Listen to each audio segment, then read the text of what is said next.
Dobrodošli, dobrodošli. Diljo.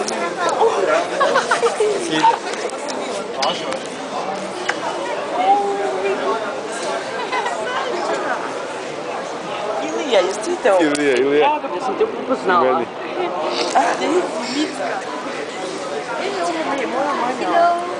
Ovo su moji blizanci. And this is my baby, Sasha. Hello, Irena. Oh. Do you have a nice trip? Yes. Dobro smo. Dobro nam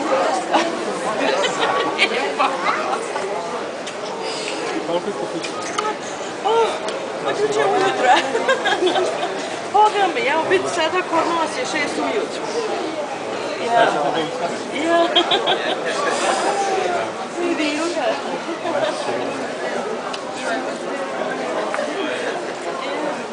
Dobro, ajmo. Ajde da se sklonimo sad. Cigaru sada. Nisam bila cigaru od kada. Diko, da ugasim ili kako samo gore biti?